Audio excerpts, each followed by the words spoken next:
हाय students, hi बच्चों, I hope you all are very fine. तो हमारा जो ऑर्गेनिक रिएक्शन मैकेनिज्म का टॉपिक हम लोगों ने स्टार्ट किया है उसको आगे बढ़ाते हैं। और एज यू ऑल नो कि मैंने अपने प्रीवियस वीडियो में जहाँ से छोड़ा था वहीं से हम आगे कंटिन्यू करेंगे। That today we will talk about the electronic displacements in covalent bond. Okay, बहुत इंपॉर्टेंट टॉपिक है। ओके, कोवेलेंट बॉन्ड में किस तरीके से इलेक्ट्रॉन्स का डिस्प्लेसमेंट होता है। एक्चुअली ये जो डिस्प्लेसमेंट्स है ये हमारे ऑर्गेनिक कंपाउंड्स के ऑर्गेनिक मॉलिक्यूल्स की कई सारी प्रॉपर्टीज़ को डिफाइन करते हैं ना, कई सारे फैक्ट्स को एक्सप्लेन करते हैं। So they are very important to understand this displacements. अगर हम ये डिस्प्लेसमेंट समझेंगे तभी हमको आगे की चीज़ें समझ में आएंगी। So this is very important concept to understand. Okay, तो बहुत जल्दी से हम बोर्ड की तरफ चलते हैं और हमारा टॉपिक स्टार्ट करते हैं। Okay students, so let's start our topic electronic displacements in covalent bond. Before understanding this, okay, I just tell you कि कौन कौन से तरह के इलेक्ट्रॉनिक डिस्प्लेसमेंट हमारे पास होते हैं। So the main electronic displacement जिसके बारे में हमें पढ़ाई करनी है, which are very important to understand, they are inductive effect. The first one is called, which is very important, inductive effect. The second one is electromeric effect. The third one is mesomeric and resonance effect. And fourth one is, which is very important again, hyperconjugation.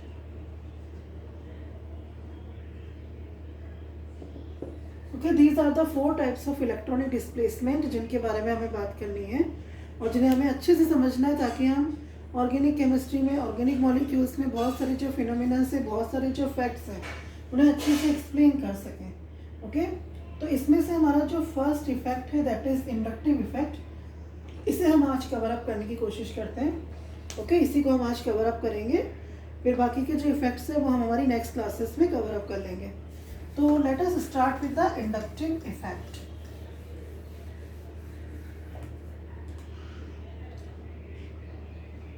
जब भी आप लोग पढ़ाई करते हैं organic chemistry की, competition की तैयारी करते हैं, या जब हम 12th क्लास में फंक्शनल ग्रुप्स की स्टडी करते हैं, तो बहुत सारी जगह पे आप लोग देखते होंगे कि ऑर्गेनिक मॉलिक्यूल्स की कई सारी फिजिकल प्रॉपर्टीज़, केमिकल प्रॉपर्टीज़ में इंडक्टिव इफेक्ट का बहुत इंपॉर्टेंट रोल होता है। आपके सामने ये वर्ड काफ़ी बार आता है। ये होता क्या है ना, ये हमको पहले समझना बहुत ज़रूरी है कि इंडक्टिव इफेक्ट होता क्या है। ओके, फिर इसके जो इफेक्ट्स हैं वो टाइम टू टाइम हमारे सामने आते जाएंगे जब हम हमारे फंक्शनल ग्रुप्स की स्टडी स्टार्ट करेंगे। ओके, तो इंडक्टिव इफेक्ट एक इलेक्ट्रॉनिक डिस्प्लेसमेंट है कोवेलेंट बॉन्ड के अंदर। तो उसमें जाने से पहले हम थोड़ा सा कोवेलेंट बॉन्ड का नेचर पहले रिवाइज कर लेते हैं। हालांकि आप सभी को पता है कि कोवेलेंट बॉन्ड क्या होता है, 10th क्लास से हम लोग कोवेलेंट बॉन्ड के बारे में थोड़ा सा पढ़ते आ रहे हैं कि the bond formed by mutual sharing of electrons by two atoms. Okay, in order to complete octet or duplet na, in case of what, very small elements like hydrogen हो गया, लिथियम हो गया। लिथियम हालांकि covalent bond नहीं बनाता है, हालांकि छोटा साइज है तो इसके आयनिक बॉन्ड में थोड़ा सा कोवेलेंट नेचर होता है। ठीक है, तो हाइड्रोजन जो है आपका बहुत ही छोटा एटम है, ये ऑक्टेट तो अपना कंप्लीट कर नहीं सकता, एटॉमिक नंबर ही इसका तो 1 है, बहुत छोटा, सबसे छोटा एलिमेंट है ये हमारा। तो वो ड्यूप्लेट कंप्लीट करने की कोशिश करेगा, जैसे बेरिलियम है वो अपना ड्यूप्लेट कंप्लीट करने की कोशिश करता है। तो elements which are very small वो क्या करते हैं, अपना ड्यूप्लेट कंप्लीट करने की कोशिश करेंगे और बाकी जो एलिमेंट है वो अपना ऑक्टेट पूरा करने की कोशिश करते हैं। Okay, by sharing of electrons. जब आयनिक बॉन्ड नहीं बन सकता ना, जब आयनिक बॉन्ड का फॉर्मेशन पॉसिबल नहीं है, transfer of electron is not possible, तो फिर हमारे एटम्स के पास यदि एक ही रास्ता बचता है कि वो कोवेलेंट बॉन्ड बनाने की कोशिश करते हैं। ओके, तो कोवलेंट बॉन्ड के लिए हम हमारा एग्जाम्पल ले लेते हैं, एक बहुत ही सिंपल मॉलिक्यूल का एग्जाम्पल मैं यहाँ पे लेने वाली हूँ. You are very much familiar with that. That is we can see the formation of chlorine molecule. Okay, chlorine molecule का फॉर्मेशन हम यहाँ पे देख लेते हैं. If we talk about the chlorine atom, then all of us know that the atomic number of chlorine is 17. Okay, so accordingly its electronic configuration will be 2, 8, 7. Okay, तो electronic configuration से हमें क्लियर हो जाएगा. Chlorine is having 7 valence electrons. Okay, so it requires one more electron in order to acquire nearest noble gas electronic configuration. या फिर हम कह सकते हैं कि इसको अपना ऑक्टेट पूरा करने के लिए सिर्फ एक इलेक्ट्रॉन की ज़रूरत है. तो क्लोरीन का जो हमारा एटम है उसको हम डॉट स्ट्रक्चर से शो कर सकते हैं. ओके, जो ये 7 हमारे वैलेंस इलेक्ट्रॉन है इनको हम क्लोरीन के सिंबल के आसपास डॉट लगाकर एक्सप्रेस करेंगे. ठीक है, so these are the 7 electrons of first chlorine atom. Similarly the second chlorine atom, it will also have 7 electrons in its valence shell. Okay, अब दोनों क्लोरीन एटम को अपना क्या करना है, ऑक्टेट पूरा करना है. ऑक्टेट पूरा करने के लिए ये दोनों क्लोरीन एटम इलेक्ट्रॉन का ट्रांसफ़र नहीं करेंगे क्योंकि इन दोनों का नेचर सेम है. ठीक है, कौन इलेक्ट्रॉन लेगा कौन इलेक्ट्रॉन देगा, दोनों के बीच में फाइटिंग हो जाएगी. तो बेटर वे क्या है कि वो अपने इलेक्ट्रॉन्स को शेयर करें. ओके, तो वो अपने ये जो अनपेयर्ड इलेक्ट्रॉन है इन दोनों का, वो उसे क्या कर लेंगे, शेयर कर लेंगे. ठीक है, तो ये जो इन दोनों के बीच में इलेक्ट्रॉन्स की शेयरिंग से बॉन्ड बना है, इसको हम क्या कहते हैं, कोवेलेंट बॉन्ड. कोवेलेंट बॉन्ड को हम ऐसे एक दोनों एटम्स के बीच में डैश लगाकर एक्सप्रेस करते हैं कि there is formation of a covalent bond. So एक कोवेलेंट बॉन्ड में कितने इलेक्ट्रॉन्स होते हैं, 2 इलेक्ट्रॉन्स हमारे पास होते हैं. एक इलेक्ट्रॉन इस क्लोरीन एटम ने दिया है, एक इलेक्ट्रॉन इस क्लोरीन एटम ने दिया है.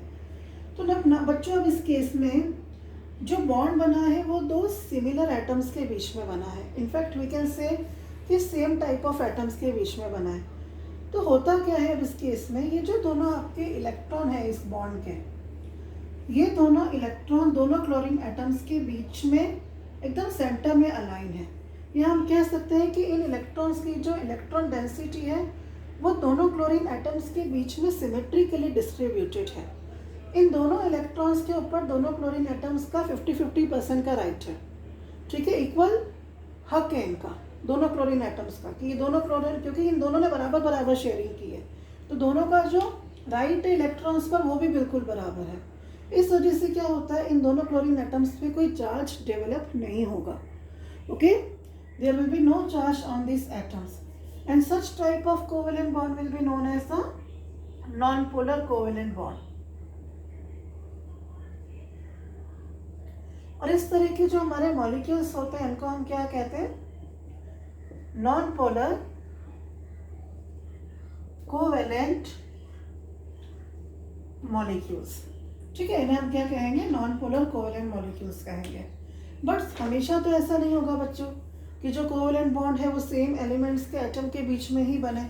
हमारे पास बहुत सारे मॉलिक्यूल्स, बहुत सारे कंपाउंड्स ऐसे हैं जिसमें अलग अलग एलिमेंट्स के एटम्स आपस में जॉइंट हैं. उस केस में देखते हैं कोवेलेंट बॉन्ड का नेचर कैसे मॉडिफाई होता है. फॉर एग्जांपल हम ले लेते हैं formation of a simple molecule HCl, hydrogen chloride molecule.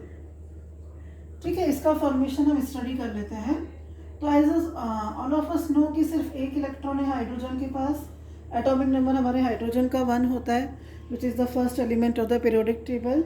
Okay, उसके बाद हमारे पास क्लोरीन है. क्लोरीन के बारे में अभी हमने देखा है. ओके, 7 इलेक्ट्रॉन है क्लोरीन के पास उसके वैलेंस शेल में, जो हम उसके आसपास ड्रॉ कर देंगे in the form of small dots. So these are the 7 electrons of chlorine atom. अब हाइड्रोजन और क्लोरीन दोनों के दोनों नॉन मेटल के एटम्स हैं. ओके, और इन दोनों के बीच में बॉन्ड बनता है. हाइड्रोजन अपना ड्यूप्लेट पूरा करना चाहेगा. ड्यूप्लेट क्या होता है, के शेल में 2 इलेक्ट्रॉन्स का होना, हीलियम की तरह इलेक्ट्रॉनिक कॉन्फ़िगरेशन अक्वायर करना, उसे हम क्या कहते हैं, ड्यूप्लेट कहते हैं. और क्लोरीन अपना क्या पूरा करना चाहेगा, ऑक्टेट. तो दोनों आपस में अपने अपने इलेक्ट्रॉन की शेयरिंग कर लेंगे। ये इन दोनों ने अपने इलेक्ट्रॉन्स की शेयरिंग की और हाइड्रोजन और क्लोरीन के बीच में एक सिंगल कोवेलेंट बॉन्ड बन गया। So this is the formation of covalent bond between hydrogen and chlorine atom. But इस केस में और पहले वाले केस से क्या डिफरेंस है? हम सभी को पता है कि जो क्लोरीन है इसकी जो इलेक्ट्रोनेगेटिविटी है वो हाइड्रोजन से काफ़ी ज़्यादा है। Okay, it is more electronegative than the hydrogen. Electronegativity क्या होती है? The tendency of an atom of particular element to attract shared pair of electrons towards itself। ठीक है, किसी भी एटम की टेंडेंसी कि वो ये जो शेयर्ड पेयर ऑफ इलेक्ट्रॉन है इसको कितना अपनी तरफ ये पुल कर सकता है, उसे हम क्या कहते हैं? उसकी इलेक्ट्रोनेगेटिविटी कहते हैं। और जो एलिमेंट बहुत ज़्यादा इलेक्ट्रॉन्स को अपनी तरफ पुल कर सकता है दूसरे के कंपैरिजन में, इन दोनों में वो कौन सा है? क्लोरीन है। ठीक है, क्लोरीन की electronegativity is greater than the electronegativity of hydrogen. मतलब हम ये कह सकते हैं कि क्लोरीन एक पावरफुल एलिमेंट है हाइड्रोजन के कंपैरिजन में। और वो अपनी पावर कैसे शो करेगा? ये जो इलेक्ट्रॉन पेयर जिस पर हाइड्रोजन और क्लोरीन का इक्वल राइट होना चाहिए, क्योंकि शेयर तो इन दोनों ने किया है ना। हाइड्रोजन ने भी तो अपना एक इलेक्ट्रॉन यहाँ पर दिया है, लेकिन ये क्लोरीन अपनी ज़्यादा पावर शो करेगा। ये कहेगा कि नहीं, मैं ज़्यादा इलेक्ट्रोनेगेटिव हूँ, और उस केस में फिर ये क्या करेगा? ये जो शेयर्ड पेयर ऑफ इलेक्ट्रॉन है इसको अपनी तरफ पुल करेगा। ठीक है, ये इसको अपनी तरफ ज़्यादा अट्रैक्ट करेगा।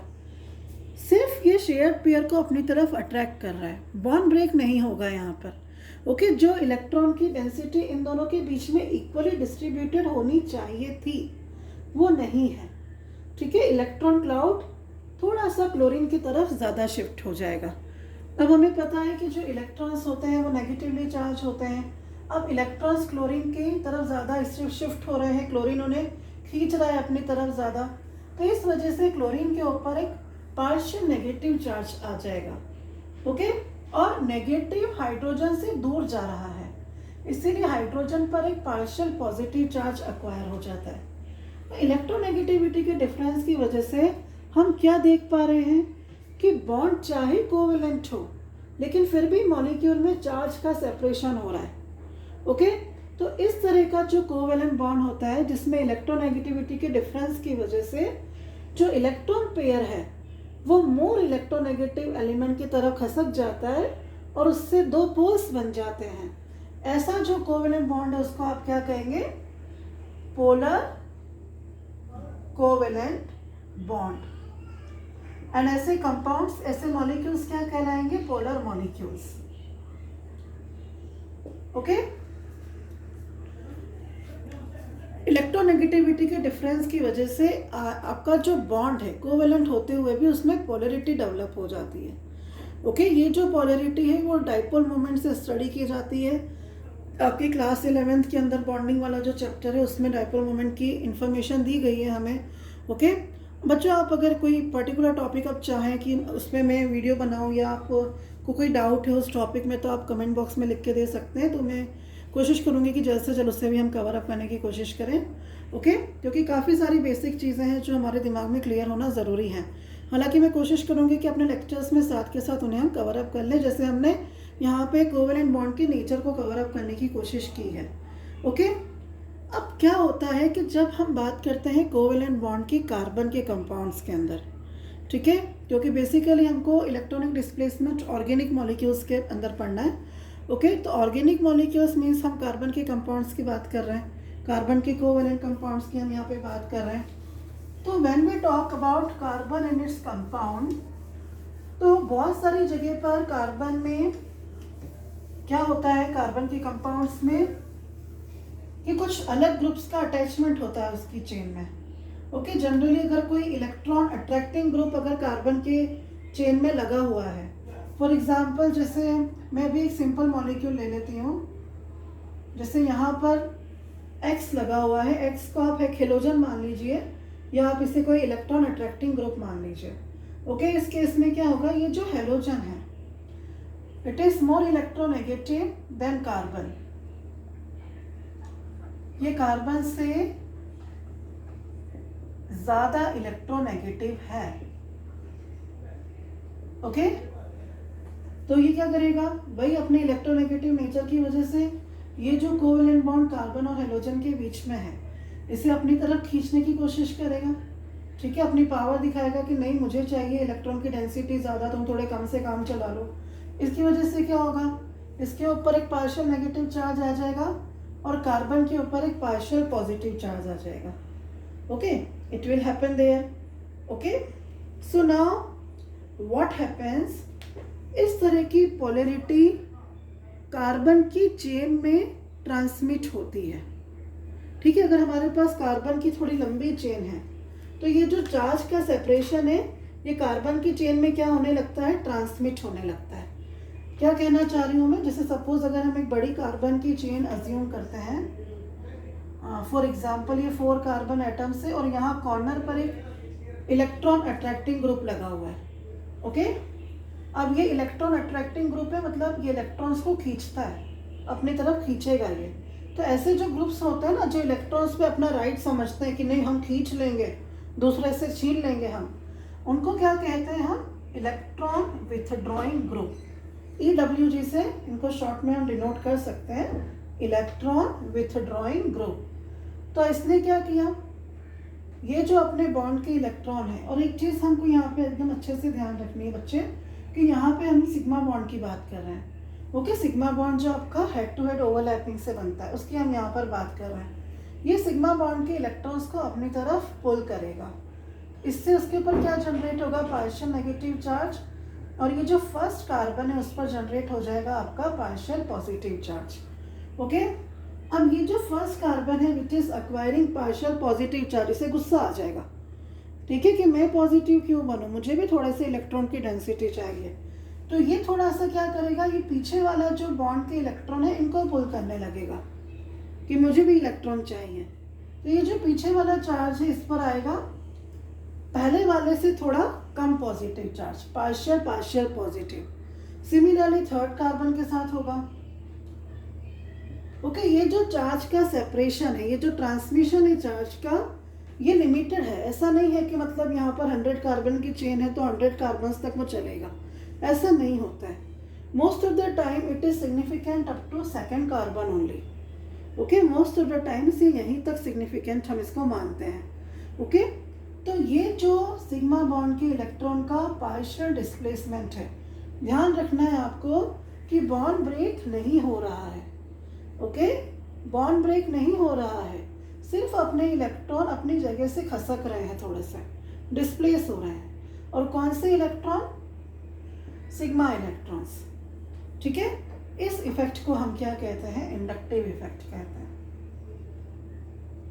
Okay, this effect is known as inductive effect. Okay, this is called inductive effect, right. तो जल्दी से हम क्या करते हैं, हमारे जो इंडक्टिव इफेक्ट है उसको डिफाइन कर देते हैं, that how can we define the inductive effect. So how can we define the inductive effect? It is the displacement of sigma electrons or electrons of sigma bond towards an electron withdrawing group in the chain of carbon atoms. ठीक है, इसको हम क्या कहेंगे, inductive effect कहेंगे। ठीक, ध्यान रखना है बच्चों कि जो हमारा इंडक्टिव इफेक्ट होता है ना, ये परमानेंट होता है। ओके, ये मॉलिक्यूल में हमेशा एग्जिस्ट करता है, चाहे आप आपके मॉलिक्यूल की किसी चीज़ से रिएक्शन करवा रहे हैं नहीं करवा रहे हैं, आपका जो ऑर्गेनिक कंपाउंड है वो एक सिंपल रिएजेंट बॉटल में रखा हुआ है, तब भी उसमें इंडक्टिव इफेक्ट रन करता है। ओके, इंडक्टिव इफेक्ट का होना किससे स्टडी किया जाता है? डायपोल मोमेंट से। Okay, it is studied with the help of dipole moment, right. तो डायपोल मोमेंट होना मॉलिक्यूल के अंदर इंडक्टिव इफेक्ट को जस्टिफाई करता है, राइट। अब ये हमारे पास इंडक्टिव इफेक्ट की डेफिनेशन हो गई है, लिखने की ज़रूरत नहीं है।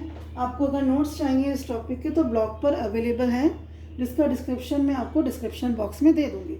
ओके, जिसके बारे में आपको नॉलेज मिल जाएगी वहाँ से आप इजीली इसके नोट्स आपको अवेलेबल हो जाएंगे।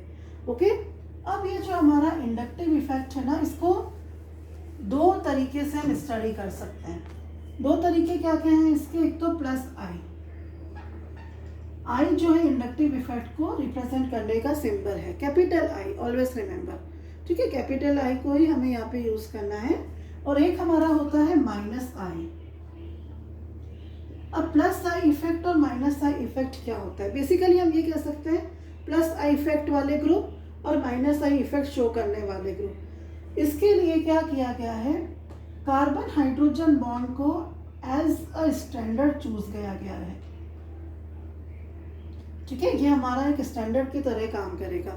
कार्बन हाइड्रोजन का जो बॉन्ड है, ठीक है, इसको हमने इंडक्टिव इफेक्ट का क्या लिया है? स्टैंडर्ड लिया है। और इस बॉन्ड के लिए इसे 0 अज्यूम किया गया है, ठीक है, अज्यूम किया गया है। हाइड्रोजन से हम कंपेयर करके दूसरे एलिमेंट्स के नेचर को डिफाइन करेंगे। तो कैसे डिफाइन करेंगे हम? प्लस आई इफेक्ट क्या होता है देखते हैं हम, ठीक। प्लस आई इफेक्ट हम कैसे डिफाइन करेंगे? द एटम और a group which has more power to attract the electrons as compared to hydrogen, ठीक है। They are minus I effect showing groups, ठीक है। ऐसे एटम या ग्रुप जिनके पास इलेक्ट्रॉन्स को पुल करने की कैपेसिटी हाइड्रोजन से ज़्यादा होती है, उन्हें हम क्या कहते हैं? Minus I effect showing group. वो हमेशा क्या करेंगे? कार्बन से इलेक्ट्रॉन्स को खींचेंगे अपनी तरफ और खुद तो नेगेटिव हो जाएंगे और कार्बन की चेन को कैसा कर देंगे? पॉजिटिव कर देंगे। उन्हें हम क्या कहेंगे? Minus I effect showing group. और तो इसका जो प्लस आई जो होगा वो जस्ट इसका अपोजिट हो जाएगा। द एटम और a group which has less power of attracting the electrons as compared to hydrogen is said to show minus, that is plus I effect, ठीक है। वो कौन सा इफेक्ट शो करेंगे? आपका plus I. In fact plus I effect में क्या होता है कि जो एटम आपका प्लस आई इफेक्ट शो करता है वो कार्बन की तरफ इलेक्ट्रॉन्स को धकेलता है, ओके। और खुद उसके ऊपर क्या आ जाता है? पार्शियल पॉजिटिव चार्ज आ जाएगा और कार्बन की चेन पर वो नेगेटिव चार्ज रन करवा देगा। जैसे मान लीजिए अगर हमारे पास कोई इलेक्ट्रॉन रेपेलिंग ग्रुप है, ऐसे ग्रुप उनको हम क्या कहेंगे? इलेक्ट्रॉन रेपेलिंग या इलेक्ट्रॉन डोनेटिंग। सपोज हमारे पास एक इलेक्ट्रॉन डोनेटिंग एटम है या ग्रुप है Y, और वो अगर कार्बन की चेन पर अटैच है तो ये खुद तो पॉजिटिव चार्ज एक्वायर करेगा और कार्बन की चेन एक्वायर करने लगेगी नेगेटिव चार्ज। ये इलेक्ट्रॉन्स को अपने आप से दूर करेगा, कार्बन की तरफ डोनेट करेगा कि ठीक है कार्बन तुम ले लो इलेक्ट्रॉन, मैं तुम्हारी तरफ डिस्प्लेस कर देता हूँ।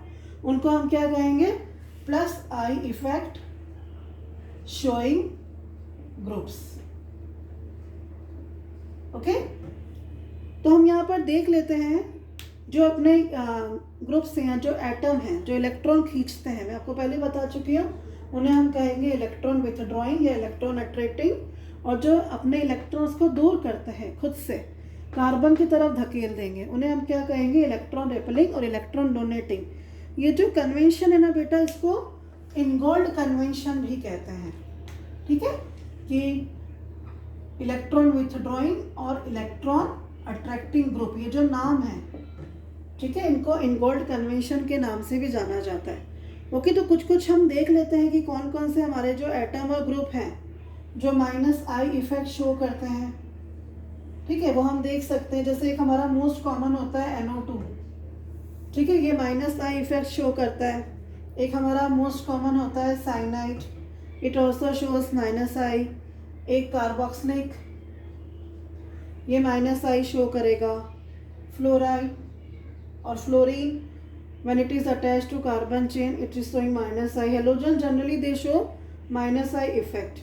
Okay, if we talk about the plus I effect, तो प्लस आई इफेक्ट या जो इलेक्ट्रॉन रिलीजिंग हमारे जो ग्रुप होते हैं, उसमें से एक हमारा होता है टर्शियरी ब्यूटाइल ग्रुप, जिसको हम कहते हैं ओके, ये अपने इलेक्ट्रॉन्स कार्बन की चेन की तरफ धकेलता है। ओके, कि तुम ले लो इलेक्ट्रॉन, राइट। इससे कम थोड़ा जो प्लस आई इफेक्ट शो करेगा वो हमारा होता है आइसो प्रोपाइल ग्रुप। ठीक है, ये इससे थोड़ा कम प्लस आई शो करता है। उसके बाद इथाइल ग्रुप,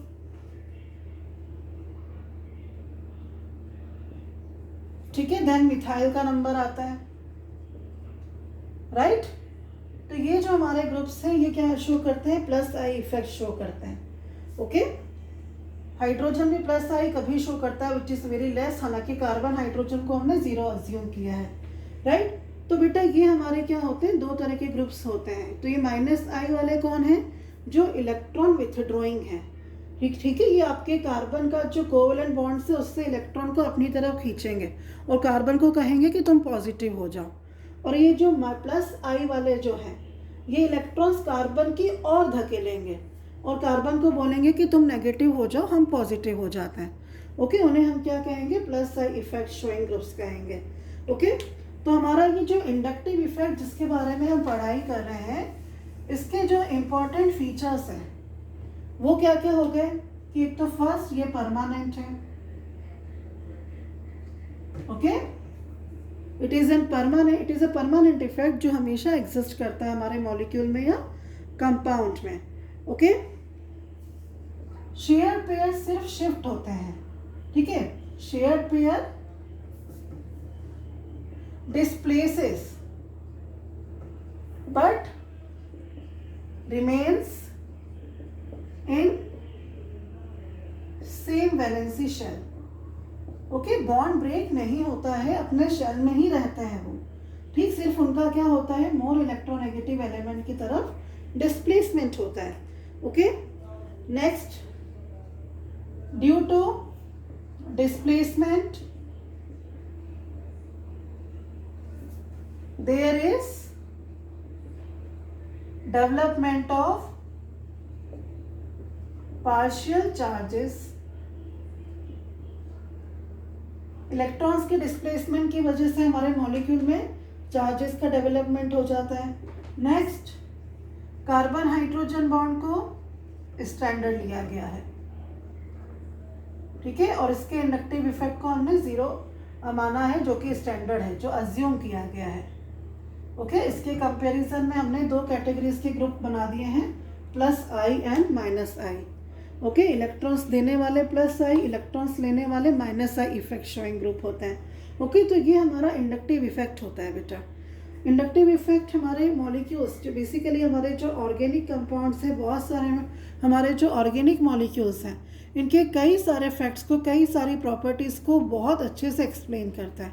ओके, वो प्रॉपर्टीज़ और वो फिनोमिनास जो इंडक्टिव इफेक्ट से हम एक्सप्लेन कर सकते हैं, वो टाइम टू टाइम जब हम फंक्शनल ग्रुप की पढ़ाई करेंगे हमारे सामने आते जाएंगे। ओके, तो वहाँ हम देखेंगे कि इंडक्टिव इफेक्ट किस तरीके से इन्फ्लुएंस डालता है किसी भी रिएक्शन पर, किसी भी ऑर्गेनिक कंपाउंड पर। ओके, तो बच्चों नेक्स्ट क्लास में हम लोग देखने वाले हैं हमारा electromeric effect, which is again very important effect. Okay, electromeric effect क्या होता है, नेक्स्ट हमारा जो इलेक्ट्रॉनिक डिस्प्लेसमेंट है वो हमें अब स्टडी करना है इसके बाद।